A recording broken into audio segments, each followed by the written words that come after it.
Hey everyone, welcome back to Observe. In today's video, we're going to be analyzing the nonverbal communication of Alex Jones during the trial that he is going through currently in regards to the Sandy Hook Elementary School mass shooting. More on that in just a second here. Let's go ahead and roll the intro.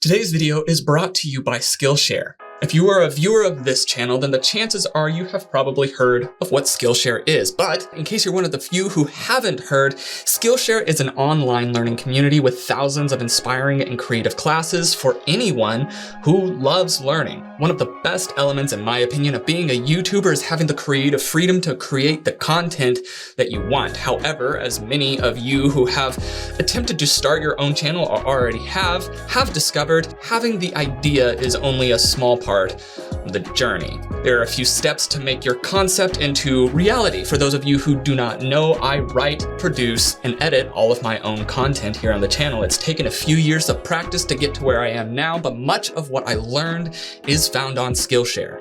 If you would like quality advice on how to create your own superb content, I suggest taking the course made by Marquez Brownlee titled YouTube Success, Script, Shoot, and Edit with MKBHD. Drawing on a decade of experience as a YouTuber and gearhead, Marquez opens up his process like never before, guiding you step by step through every stage of content creation for YouTube. From storyboarding to scripting to shooting and editing, you'll learn to create videos that connect with your audience, whether you have 1 follower or 100,000 followers. Perhaps 2022 is the year that you can finally follow your passions and learn that new skill, and Skillshare wants to help you out with that. With that in mind, they have offered a deal to the subscribers of this channel. The first 1,000 of you watching this video to sign up using my code or the link in the description will get a 1-month free trial to Skillshare so that you can start exploring your creativity today. Whether it's creating your very own YouTube channel or learning from one of the thousands of other creative classes, I hope that you're able to partake in this deal. Thank you again to Skillshare for sponsoring this video, and back to our regularly scheduled programming. For those of you who do not know, Alexander Emerick Jones is an American conservative far-right radio talk show host and conspiracy theorist. He hosts the Alex Jones Show from Austin, Texas, and his website InfoWars promotes conspiracy theories and fake news, as do his other websites News Wars and Prison Planet. The conspiracy theories promoted by Jones alleged that the United States government either concealed information about or completely falsified the 2012 Sandy Hook Elementary School mass shooting. Along with that, he believes that the 1995 Oklahoma City bombing was falsified along with the September 11th attack and the 1969 moon landing. He has claimed that several governments and big businesses have colluded to create a new world order through manufactured economic crises, sophisticated surveillance tech, and above all, inside job terror attacks that fuel exploitable hysteria. Jones in InfoWars has been subject of multiple defamation lawsuits over his repeated claims that the 2012 shooting at Sandy Hook Elementary was a giant hoax. They continued to make these claims on broadcasts and in articles published on his website over the course of many years.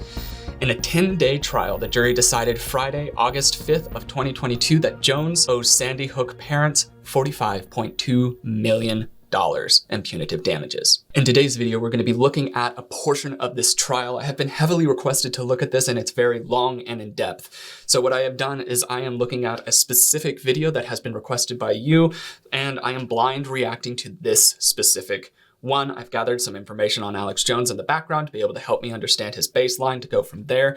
But that also being said, we're going to be working with some of the generalities of nonverbal communication, which does lessen the accuracy of the read by some degree. I want to be very upfront with that and honest there. But it will also allow me to be able to walk into this with as little bias as possible, especially with how sensitive the subject matter is. That's enough talking though. Let's go ahead and dive into the actual video. I don't remember what you're talking about. Sure.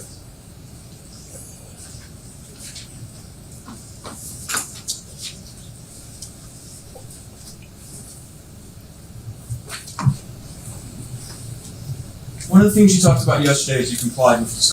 just want to go ahead and pause here. Obviously, we're just jumping into some portion of the trial here, so I'm not sure exactly what came before this or what's going to really happen after this, but something that I am noticing is that he is coughing right off the bat. It sounds like his voice is a little bit hoarse and raspy. Perhaps there's something going on along that, and whether or not this is environmental or maybe it's nerve-based, we're not really sure so far. However, I am making note of that he has already taken a drink and he's showing difficulty. Perhaps there's a little bit of moisture in his eyes, as well as he might be having a tickly throat for some reason.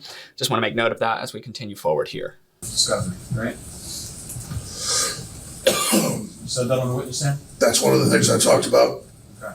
One of the things that you were ordered to do in this lawsuit, you were ordered to turn over any text messages mentioning Sandy Hook, right? Yes. And you didn't have any, right?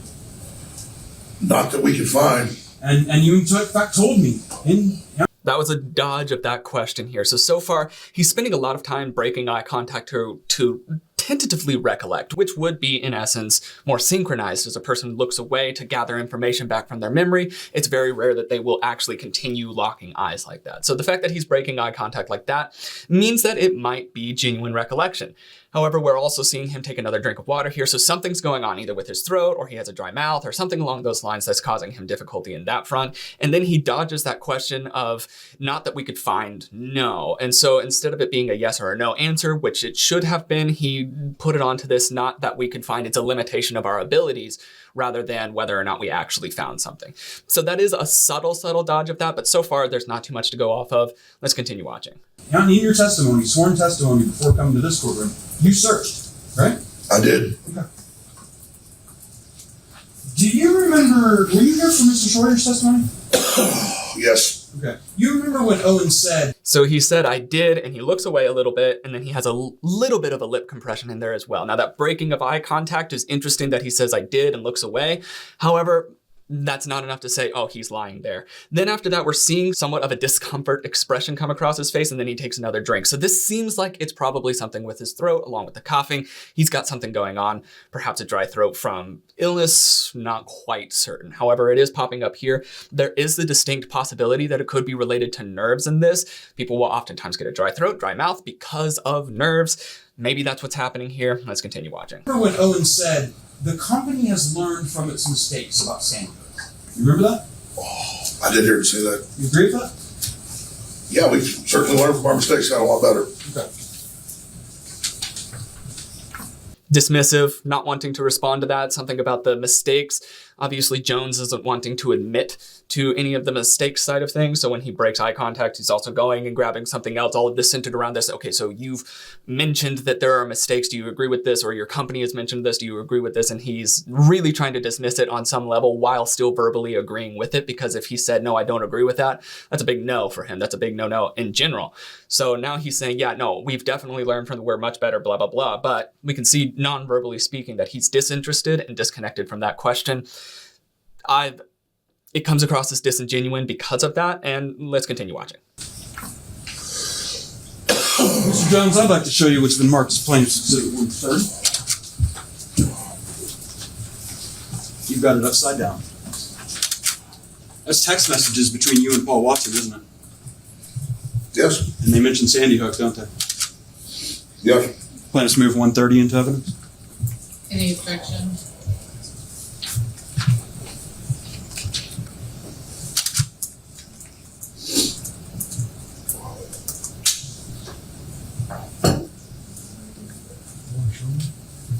What's that? Show you where what? No objection. Plaintiff's 130 is admitted. Can you bring up 130 for me?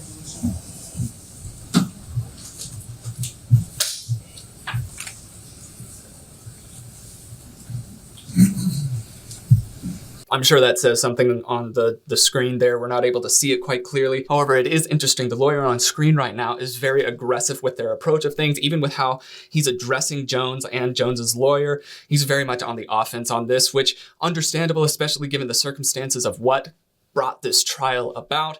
But it is also fascinating that already we've heard Jones say, no, we haven't texted or talked about it, but then now there's evidence that there has been messaging about it. So we're seeing that Jones has already lied. That's not too great. He's also shown that he's distancing himself from the idea of growing from this experience, of getting better or improving from this experience. So these aren't really lining up super well as positives for Jones, but let's continue watching.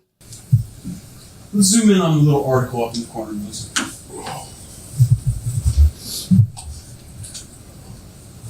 I'm going to walk over to this to you so we can kind of point it. I know it's a little hard to read. You may be able to read it a little better on your screen. But this is a zoom of Mr. Watson has sent you a screenshot from Infowars.com, correct? It appears to be. Yeah, and it has an article here, right? Yeah. And it says, staged. Video shows hospital using dummies in ER for coronavirus footage. You know what it says? I believe so. Let's go to the first message from Mr. Watson.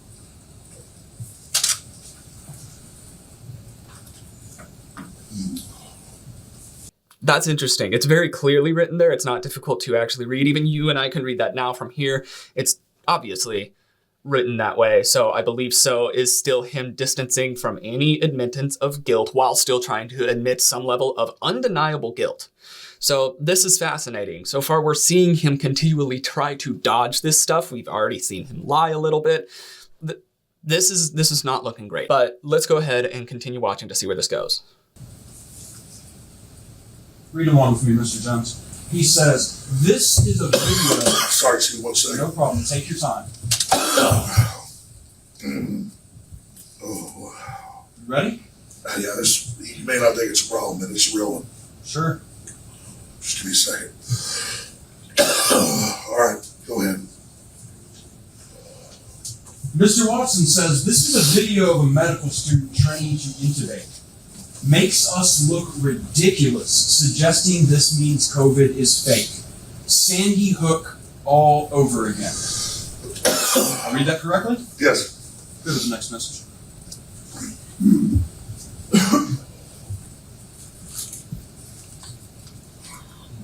What'd you tell Mr. Watson? I get it.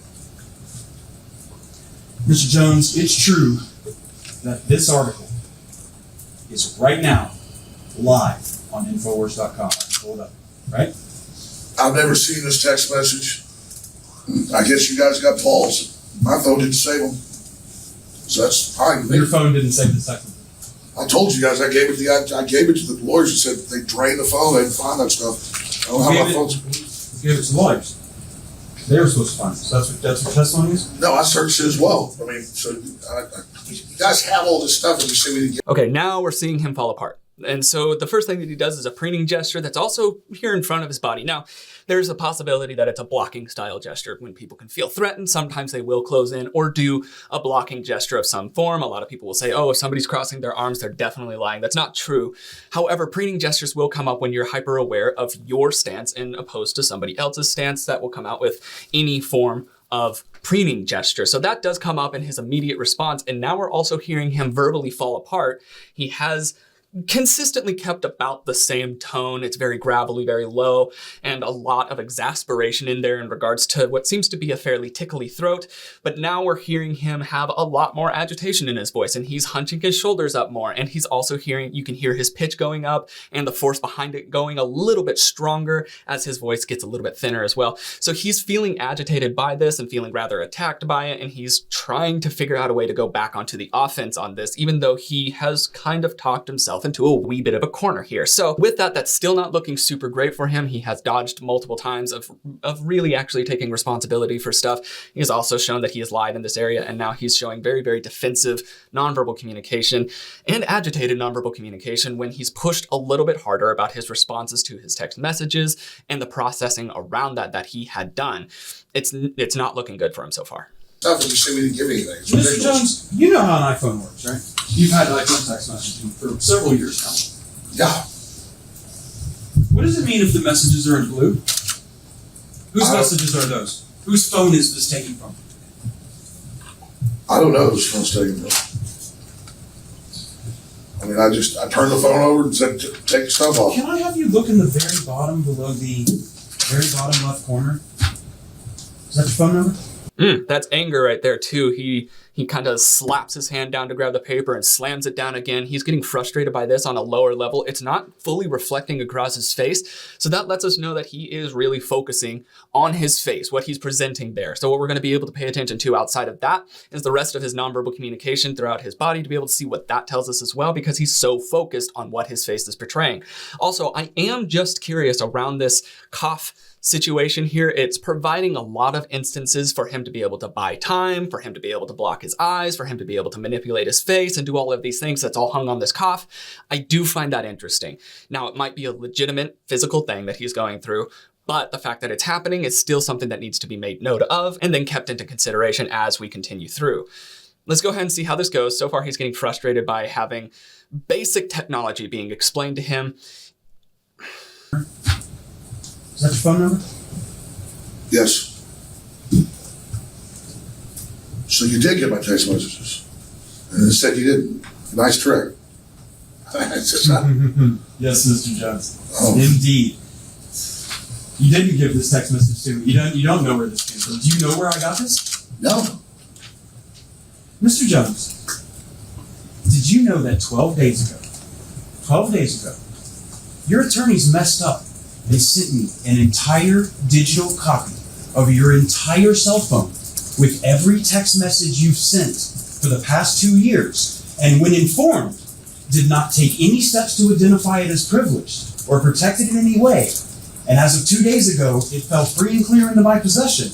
And that is how I know you lied to me when you said you didn't have text message about saying no. Did you know that?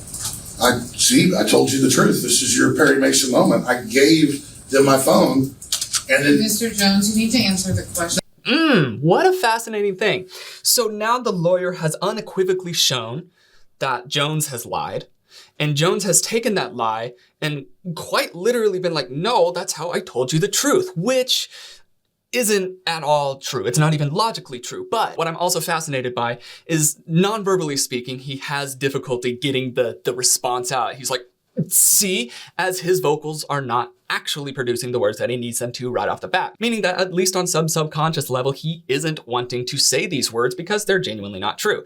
So with him trying to come up with a way to twist this somehow that he comes out on top, doesn't work. Once again, his face, what we can see is a fairly heightened state of the eyebrows. So they're raised a fair bit, which could be in relation to surprise, shock, any of those sorts of emotions. But then we're seeing the rest of the more telling nonverbal communication come out with the hesitations and the movements back as he's trying to explain away this lie that he was just caught in. This was a very well done move. This was almost movie-esque in my opinion from watching this at this first time, to have that go exactly like that. Let's just see how this goes, though. Answer the question. No, Did you know this happened? no, I didn't know this happened. But I mean, I told you I gave them the phone over. Just Just And you answer the said- question. You said in your deposition, you searched your phone. You said you pulled down the text, did the search function for Sandy Hook. That's what you said, Mr. Jones, correct? and I had several different phones with this number, but I did, yeah. Well, of course, I mean, that's why you got it. No, Mr. Jones. So now he's trying to add more excuses to it. No, I've got like a lot of different phones with this phone number, which is fascinating to me that he has a lot of different phones with this phone number. That means that he would switch his SIM card around often to be able to get it into different cell phones that then would carry the same number across, which, I mean, possibly, that could possibly be it.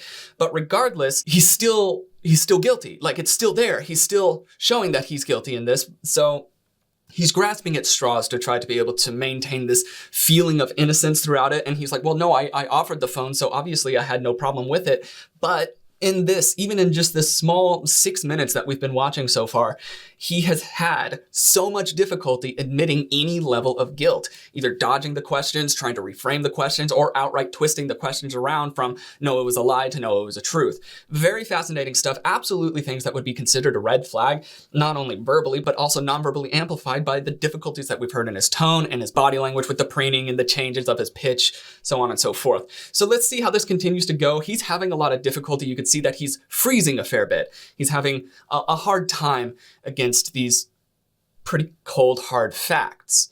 So let's continue watching. No, Mr. Jones, that's not what happened. My lawyer sent it to you, but I'm hiding it. Okay. Mr. Jones, Mr. Jones, please just answer questions. There's no question. Mr. Bankston also only asks questions. Sure. Mr. Jones, In discovery, you were asked, do you have Sandy Hook text messages on your phone? And you said no, correct? You said that under oath, Mr. Jones, didn't you? I mean, if I was mistaken, I was mistaken, but you got the messages right there. You know what perjury is. He refuses to admit that he lied. This is dodging. This is extreme dodging. If you see this in your personal life, if you have evidence like this and you take it to the person and they dodge again and again and again and again and again and again, despite how very clearly the evidence is pointed against them, this is a liar trying to get out of their lie any way possible. And he's throwing out attitude towards it. He's trying to scoff at the practices of the lawyers, and he's trying to scoff at the concept of, he's like, oh, well, I gave it over to you, so I'm also obviously hiding it. He's trying to make it sound absurd, while the only thing absurd is how terrible his actions have been. So, let's just continue watching. I just want to make sure you know before we go any further. You know what it is.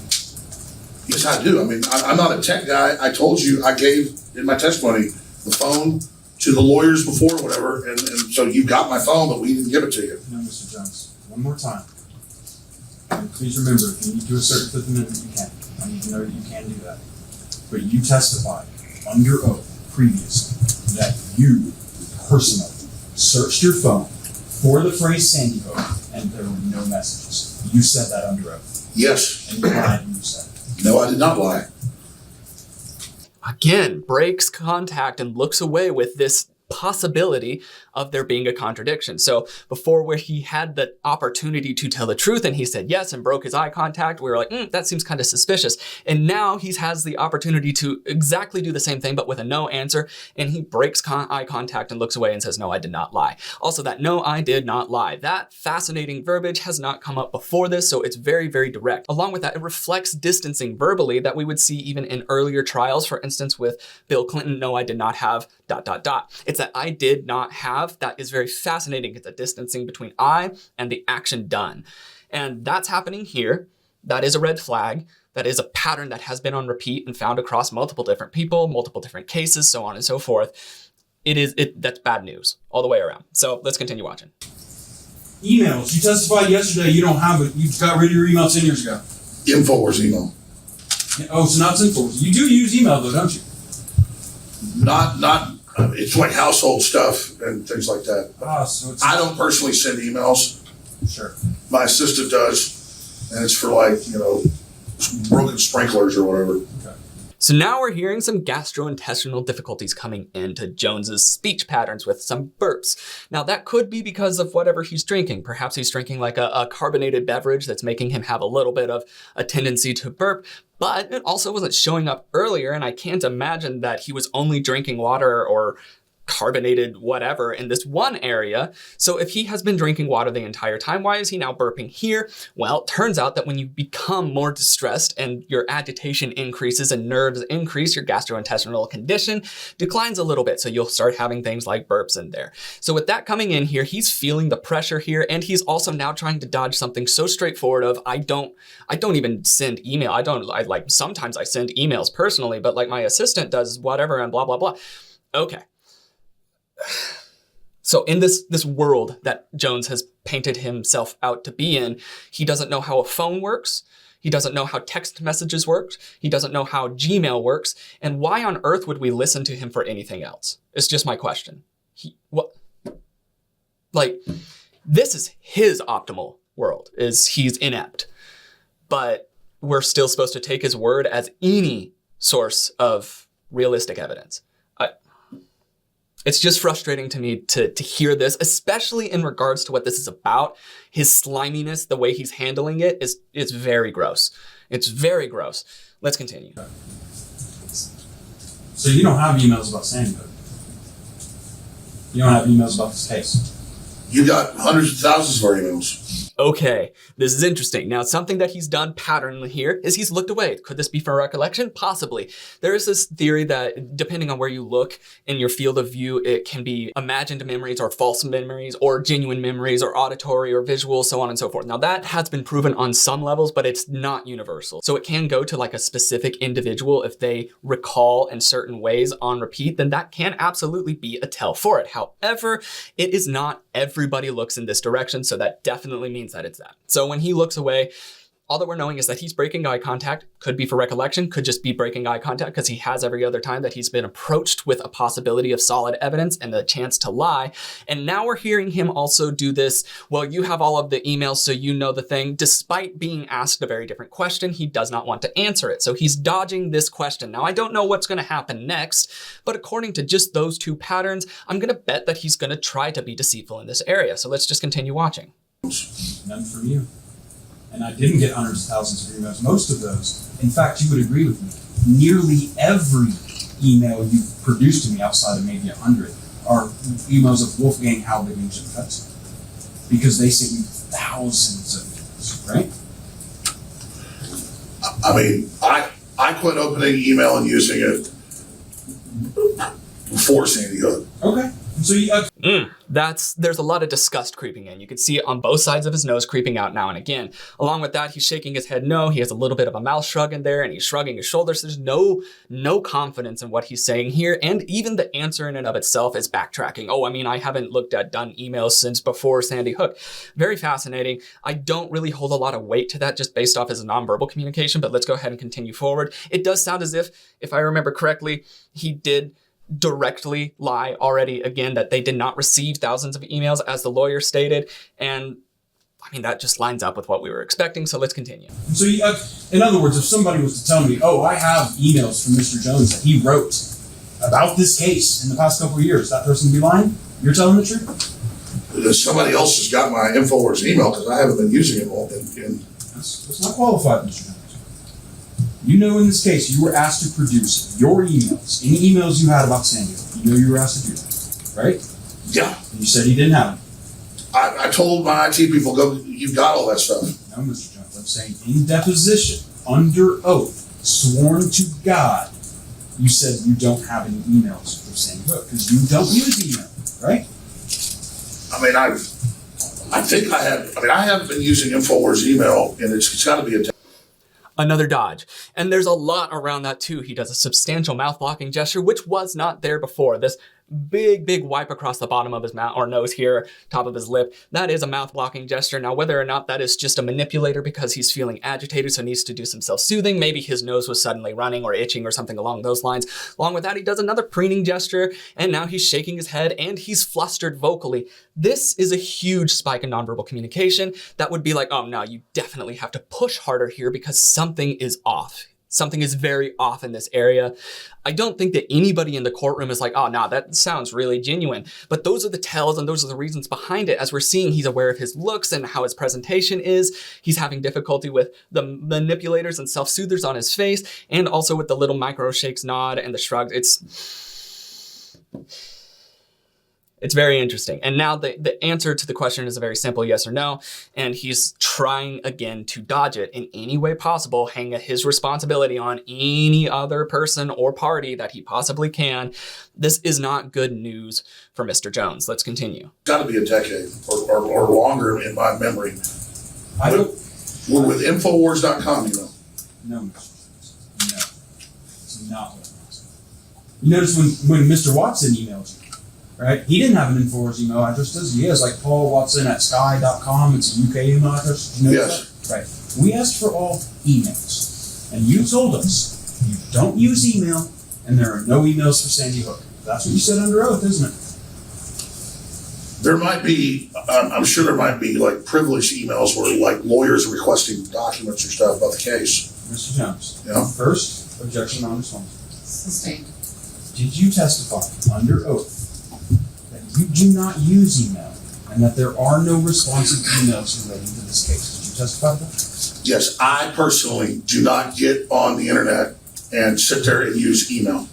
I never send emails myself because I don't like it. I can't stand it. There's just too many of them. That's a fact that I don't use email. Okay, now we're seeing aggression come into Jones's response here. Even though he has been so difficult to have deliver the answer to this question, this very straightforward question, even to where the lawyer has to bring it up to the judge. Like, come on, you see what's happening here. And now Jones is getting aggressive towards this. You could hear it coming out in his tone with a little bit richer of a tone as he's pushing a little bit harder. Also, as you see his movements become more broad and dynamic, that comes as agitation increases. And along with that, he looks away and does a little head shake as well, as if the idea of it is absurd, despite the only thing being absurd at this moment is how terribly he is delivering this information or lack thereof. Let's continue watching this glorious moment in Jones's career. Email. I call people on the telephone. Okay.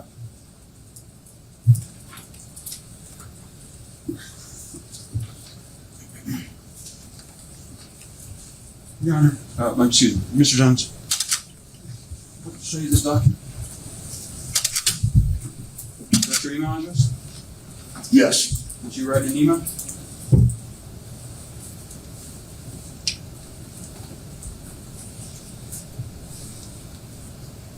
I don't know what he's about to say here. What I will note is that his face is completely frozen. There is no movement whatsoever. That might be the fight, flight, or freeze response kicking in. He might have been caught out in something here, which means he's now scrambling. So that freezing means that something is processing in his brain, and it's processing at an alarming rate. I'm curious to know how he's going to try to spin this, because with how the lawyer presented it in and of itself, the lawyer already knows the answer to this question. This is a rhetorical question, just designed to be able to catch Jones out, and Jones now has to try to figure out how to make it to where he's not going to get caught out, even though he should be. So let's just see how that plays out.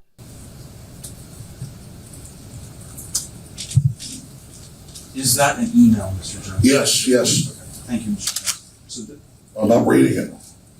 Just film. What's this have to do with Sandy Hook? I'm not asking you a question other than that's an email you've sent. Let's start there. Can you do that? Can you say that's an email you sent? I must have dictated that to my assistant. Mm-hmm. Okay, so you would agree with me, there are emails, a little thing, I'm done with that. There are emails that you've sent to your lawyers, your staff, and others concerning your business operations that we requested for, Sandy Hook, other topics that have been requested in this lawsuit, like Zero Hedge. You'd agree those emails, they exist. Do you agree with that or not? I've dictated emails to people, and you guys have gone and gotten other people to give you their emails. But that is my personal email that I use for personal stuff. Has nothing to do with Sandy Hook, unless lawyers have sent me emails there that my assistant prints off for me. Okay, so I find this interesting. Throughout this entire thing, so this is all that it was. There wasn't too much resolution here, but what we did notice throughout this entire thing were some very fascinating nonverbal and verbal patterns that Jones is presenting. If I had to make an assessment just off of this small clip, this is not looking good for Alex Jones on any level. Every time that he was posed with a question, his response was to either dodge responsibility or just not answer the question at all by trying to place it on someone else or say, no, but you did that, or no, but my team did this, or no, but I did that. Every single time, he always dodges responsibility despite the very obvious evidence otherwise. So with that in mind, that is an indicator to me of a guilty party. Is it a law? Absolutely not. Is this a scientific thing that he's definitely guilty from this little short video? Absolutely not. But what we can say is that he was very, very, very uncomfortable with the things that were presented to him. And even when presented with concrete, undeniable evidence, he still lied about it. And in this alone, we even heard him say, I don't send emails myself. And now we're hearing it twisted lightly to where he's like, well, I mean, I may dictate emails to my assistant who then sends it out to the people, which then is just like, well, so your fingers didn't type the emails, but you literally said them. You told them what to write. So you still are in charge of said emails. And now he's been caught out and he's having difficulty figuring out how to get around this because it's undeniable. You could see him coming in with some shrugs and his hands coming up. These hands open like this. This is a pleading gesture. If you want to be able to have open body language to somebody, you don't want to go like this. You want to go like this. This comes across as more open, more pleading, and more submissive.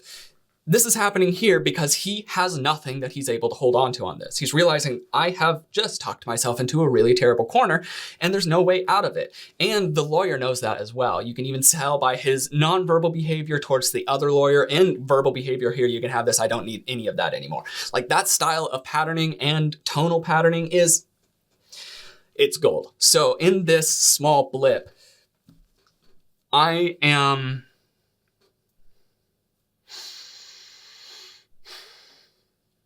really, really disgusted that somebody who has the influence that he has was being so overtly disrespectful to the people involved in those instances, the people that actually lost people in those instances, so much so that he would lie again and again and again in front of an entire courtroom. And obviously the jury agreed. He's now having to pay a fair bit towards the families, towards a couple families actually.